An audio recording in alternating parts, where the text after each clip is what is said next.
Everyone, today we are going to do Class 9 English, Chapter number 8, Reach for the Top, Part 1, Shantosh Yadav.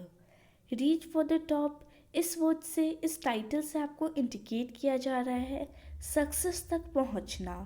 तो इसमें हमें एक lady Santosh Yadav के बारे में बताया गया है और बताया गया है कि किस तरह से उन्होंने 2 बार माउंटेन को स्केल किया। पहला मई 1992 में और दूसरा उसके जस्ट नेक्स्ट ईयर 1993 में।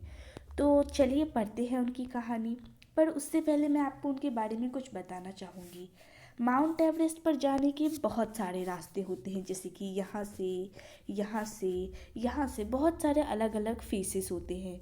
तो उन्होंने जो फेस चुना था that was one of the difficult most face, जिसे हम कांगसुक फेस के बारे में जानते हैं। इसको डिफ़िकल्ट फेस के नाम से भी जाना जाता है और इस फेस से उन्होंने 2 बार माउंट एवरेस्ट को स्केल किया है। तो ये काफ़ी बड़ी अचीवमेंट है। तो चलिए पढ़ते हैं before you read. Think for a while and make a list of 3 to 5 persons you idolise और admire very much for their achievement. यानी 3 से 5 लोगों की लिस्ट बनाइए जो कि आपके आइडल्स हैं, जिन्हें आप बहुत ज़्यादा एडमायर करते हैं उनकी अचीवमेंट के लिए। अब ये किसी भी स्फीयर से हो सकते हैं, किसी भी फील्ड से हो सकते हैं। स्पोर्ट्स के फील्ड वाले हो सकते हैं, मेडिसिन के फील्ड वाले हो सकते हैं, मीडिया के फील्ड वाले हो सकते हैं, फिर हो सकता है आर्ट एंड कल्चर के फील्ड से हों। तो इसी तरह से सबके अलग अलग आइडल्स होते हैं, सबके अलग अलग अचीवमेंट्स होते हैं। तो चलिए पढ़ते हैं अब हम संतोष यादव के बारे में। The only woman in the world who has scaled Mount Everest twice was born in a society where the birth of a son was regarded as a blessing and a daughter, though not considered a curse, was not generally welcome. यानी इकलौती women जिन्होंने mount Everest को 2 time scale किया है, संतोष यादव के बारे में बात की जा रही है। उनका जन्म ऐसे समाज में हुआ था जहाँ बेटी के जन्म को ब्लेसिंग रिगार्ड किया जाता था, बून रिगार्ड किया जाता था। बेटी के जन्म को पाप तो नहीं माना जाता था, कर्स तो नहीं माना जाता था, पर उसे आमतौर पे वेलकम भी नहीं किया जाता था। When her mother was expecting Santosh, a traveling holy man, giving her his blessing, assumed that she wanted a son. Holy man refers to a saint. तो फिर जब उसकी मदर संतोष को एक्सपेक्ट कर रही थी, तो क्या हुआ, रास्ते से ही उन्हें एक होली मैन मिले, एक सेंट मिले। तो उन्होंने उन्हें ब्लेसिंग दी। उन्हें लग रहा था कि इन्हें बेटा चाहिए, तो उन्होंने उसे सन की ब्लेसिंग दी। But to everyone surprise, the unborn child's grandmother, who was standing close by, told him that they did not want a son. पर उनकी पास में ही उनकी ग्रैंड मदर बैठी थी, वही वहाँ पे खड़ी थी। तो उन्होंने कहा कि हमें बेटा नहीं चाहिए, हमें बेटी चाहिए। The Holi man was also surprised, यानी ये सुन के बाकी लोग तो सरप्राइज हुए, साथ ही साथ जो होली मैन था, जो सेंट था, वो भी सरप्राइज हो गया। क्यों? क्योंकि सोसाइटी में जनरली किसके लिए ब्लेसिंग मांगी जाती है? सन के लिए। पर इनकी फैमिली में डॉटर के लिए मांगी गई, तो he was quite surprised. Nevertheless he gave the requested blessing, पर फिर भी वो सरप्राइज तो हुआ, पर उसने उनकी रिक्वेस्टिंग ब्लेसिंग यानी कि बेटी की ब्लेसिंग दी उन्होंने, और डेस्टिनी ने काम भी किया। वो जो है, फिर संतोष का जन्म हुआ और वो अपनी फैमिली में 6 चाइल्ड थी आफ्टर 5 सन्स। 5 बेटों के बाद वो उनकी एक इकलौती बेटी थी, और वो साथ ही साथ 5 भाइयों की इकलौती बहन भी थी। She was born in the small village of जोनियावास of Rewari district in Haryana. Haryana के रेवाड़ी डिस्ट्रिक्ट के जोनियावास के छोटे से विलेज में उनका जन्म हुआ था। The girl was given the name Santosh which means contentment, यानी उनको क्या नाम दिया गया था? संतोष। संतोष का नाम मतलब होता है सेटिस्फाइड होना, सेटिस्फैक्शन, और कंटेंटमेंट का मतलब भी होता है सेटिस्फैक्शन। तो उन्हें संतोष नाम दिया गया ताकि वो सेटिस्फाइड रहें। But Santosh was not always content with her place in a traditional way of life. Content का मतलब होता है सेटिस्फाइड, पर सोशली समाज में जो उनकी जगह थी, जो ट्रेडिशनल वे ऑफ लाइफ में उनकी प्लेस थी, उससे वो पूरी तरह से सहमत नहीं थी, उससे वो सेटिस्फाइड नहीं थी, वो उससे संतोषी नहीं थी। She began living life on her own terms from the start, यानी शुरुआत से ही वो दूसरों के कहने पे नहीं, अपने टर्म्स एंड कंडीशंस पे लाइफ जीती थी। दूसरी गर्ल्स जो थी वो ट्रेडिशनल इंडियन ड्रेसेस पहनती थी, जबकि संतोष जो है शॉर्ट्स प्रेफर करती थी. Looking back, she says now, from the very beginning I was quite determined that if I chose a correct and a rational path, the others around me had to change, not me. Rational का मतलब होता है a good path और a right path. तो वो कहती हैं कि शुरुआत से ही मैं एकदम डिटरमाइंड थी कि अगर मैं सही रास्ता चुन रही हूँ तो मुझे बदलने की ज़रूरत नहीं पड़ेगी. मेरे आसपास के जो लोग हैं उन्हें अपनी सोच और खुद को बदलना पड़ेगा. Now next para.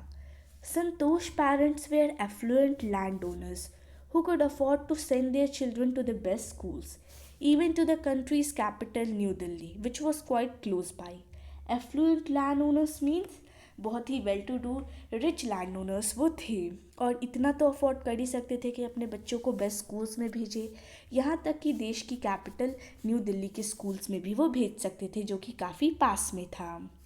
But in line with the prevailing custom in the family, Santosh had to make do with the local village school. Prevailing custom का मतलब होता है ट्रेडिशन. तो पूरे फैमिली में जो एक तरह का ट्रेडिशन चलता आ रहा था कि कोई भी बाहर नहीं गया था, तो उन्हीं के लाइन में उनके अकॉर्डिंग में ही संतोष जो है वो भी लोकल विलेज स्कूल में ही पढ़ी थी. So she decided to fight the system in her own quiet way when the right moment arrived.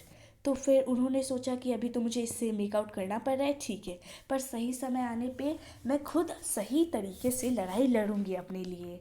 And the right moment came when she turn 16. यानी सही मौका कब आया? जब वो 16 ईयर्स की हुई. 16 ईयर्स की एज में आमतौर पे गांव की सारी लड़कियों की शादी करा दी जाती थी. Santosh was also under pressure from her parents to do the same. यानी संतोष के पेरेंट्स ने भी उस पर प्रेशर डाला था कि आप भी 16 की एज में शादी कर लो. A marriage as early as that was the last thing on her mind. Last thing means least important thing. तो उतनी छोटी उम्र में 16 की एज में शादी करना ये बात उनके लिए काफ़ी ज़्यादा कम महत्वपूर्ण थी, यानी ये उनके लिए मैटर ही नहीं करती थी. She threatened her parents that she would never marry if she did not get a proper education. तो उन्होंने अपने पेरेंट्स को थ्रेटन किया, उन्हें धमकी दी कि वो कभी भी शादी नहीं करेगी अगर उसे प्रॉपर एजुकेशन नहीं मिली. She left home and got herself enrolled in a school in Delhi. इसी वजह से उन्होंने घर छोड़ दिया और दिल्ली के एक स्कूल में अपना एडमिशन करवा लिया.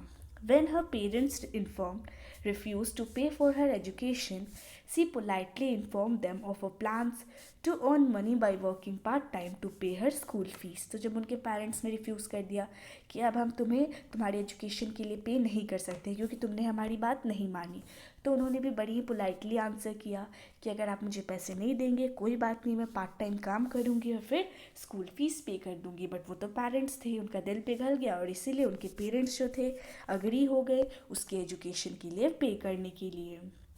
Wishing always to study a bit more, and with her father slowly getting used to her urge for more education, Santosh passed the high school examinations and went to Jaipur. अर्ज का मतलब होता है desire. तो शुरुआत से ही उनकी इच्छा थी थोड़ा सा और पढ़ने की और उसके फादर ने भी थोड़ा सा सपोर्ट किया था. इसी वजह से उन्होंने हाई स्कूल एग्ज़ामिनेशंस पास की और जयपुर चली गई. वहाँ पर उन्होंने महारानी कॉलेज ज्वाइन किया और कस्तूरबा होटल में एक रूम ले लिया. Santosh remembers Kasturba hotel face the Aravalli hills. यानी जहाँ पे उन्होंने रूम लिया था कस्तूरबा होटल में, उसके सामने ही अरावली हिल्स थी. वो देखती थी कि किस तरह से विलेजर्स जो है हिल के ऊपर जा रहे हैं और अचानक से वैनिश हो रहा है, डिसअपियर हो जा रहे हैं, गायब हो जा रहे हैं. One day I decided to check it out myself. Check it out means find out the truth. तो एक दिन उन्होंने सोचा कि चलो अब खुद चल के ही देखा जाए कि ये लोग कैसे गायब हो जा रहे हैं. I found nobody except a few mountaineers. I asked if I could join them. यानी वहाँ पे कोई नहीं थे, सिर्फ कुछ माउंटेनियर्स थे. तो उन्होंने उससे पूछा कि क्या मैं आपको ज्वाइन कर सकती हूँ, और उन्होंने भी बड़ा ही अफर्मेटिव पॉजिटिव रिप्लाई दिया कि हाँ वो उन्हें ज्वाइन कर सकती है. और इस बात से वो काफ़ी ज़्यादा सरप्राइज हो गई थी. Then there was no looking back for this determined young girl. फिर इन्होंने कभी भी पीछे मुड़ के नहीं देखा. She saved money and enrolled in a course at Uttarkashi's Nehru institute of mountaineering. पीछे नहीं मुड़ी, पैसे बचाए और उत्तरकाशी नेहरू इंस्टीट्यूट जो कि माउंटेनियरिंग का था उसमें उन्होंने अपने आप को एनरोल करवाया.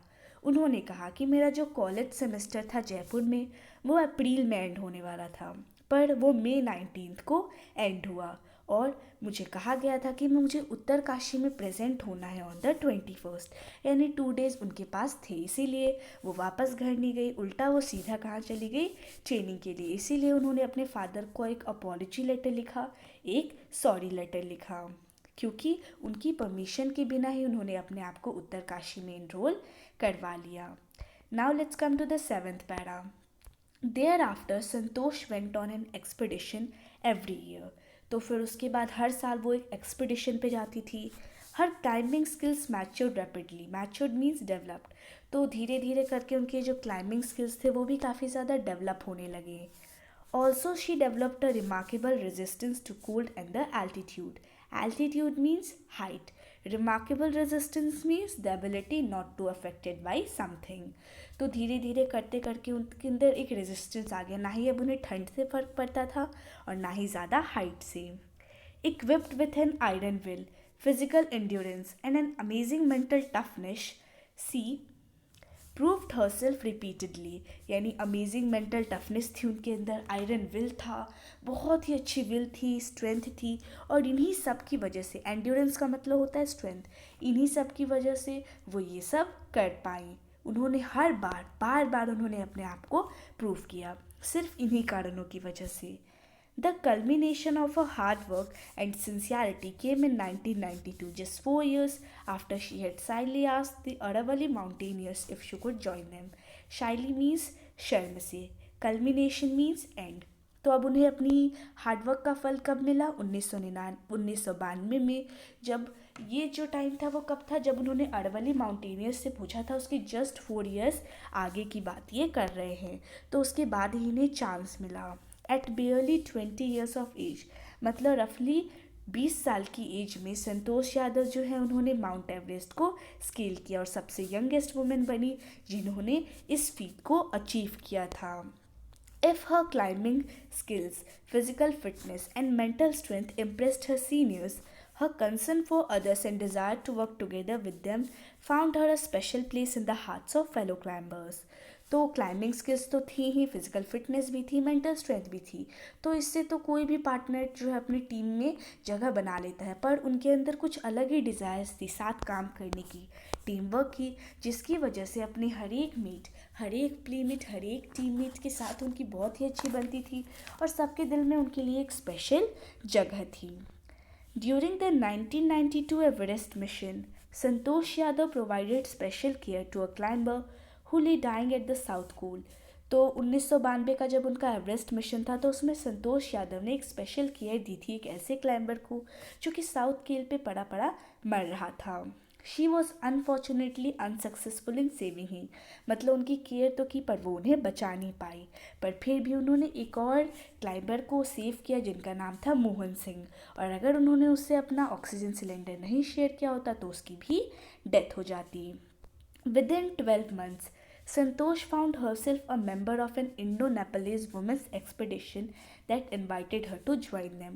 उसके 12 महीने बाद ही उन्होंने देखा कि वो एक इंडो नेपलिस वुमेंस एक्सपीडिशन की पार्ट है, उन्होंने खुद से इनवाइट किया था कि वो उन्हें ज्वाइन करे। उसके बाद उन्होंने एवरेस्ट को दूसरी बार स्केल किया और फिर एक रिकॉर्ड बनाया कि वो एक लौती वुमेन है जिन्होंने एवरेस्ट को 2 बार स्केल किया है। And she secured for herself and India a unique place in the annals of mountaineering. Mountaineering के जो भी रिकॉर्ड्स हैं उनमें बहुत अच्छा, एनल्स का मतलब होता है हिस्टोरिक रिकॉर्ड्स, तो हिस्टोरिक रिकॉर्ड्स में उन्होंने बहुत ही अच्छी जगह सिक्योर की है। And in recognition of her achievements the Indian government bestowed upon her one of the nation's top honours the Padmashri. अब इतने अच्छे काम करने के लिए उन्हें बहुत ही बड़ा टॉप ऑनर मिला जिसका नाम है the Padmashri. Describing her feelings when she was literally on top of the world, Santosh has said, "It took some time for the enormity of the moment to sink in." जब उनसे पूछा गया कि उन्हें कैसा फील हो रहा है तो उन्होंने कहा कि टॉप ऑफ द वर्ल्ड जाने पे थोड़ा सा टाइम लगा मुझे ये फील करने के लिए कि मैं अपने मतलब I am at a very great moment, ये मेरे लिए बहुत बड़ा मोमेंट है, ये फील करने में उन्हें थोड़ा सा टाइम लगा। उसके बाद उन्होंने इंडियन ट्री कलर यानी तिरंगा ध्वज जो है वहाँ पे लहराया। द फीलिंग इज़ इनडिस्क्राइबल, यानी वो जो फीलिंग थी वो उसको डिस्क्राइब कर ही नहीं सकती। इंडियन फ्लैग जो था वो वर्ल्ड के टॉप पे लहरा रहा था, ये बहुत ही स्पिरिचुअल मूवमेंट था उनके लिए, और उन्हें इंडियन होते हुए प्राउड फील हुआ, बहुत ज़्यादा गर्व हुआ। Also a fervent environmentalist, Santosh collected and brought down 500 kilogram of garbage from the Himalaya, और बहुत अच्छी इन्वायरमेंटलिस्ट भी थी, इन्वायरमेंट के बारे में भी केयर करती थी, इसीलिए उन्होंने हिमालय से 500 केजी गार्बेज जो है नीचे लाया। So this was the chapter, उनकी हमने इंटरेस्टिंग स्टोरी पढ़ी। So this was for today. Wish you like the video. Thanks for watching the video. Thank you.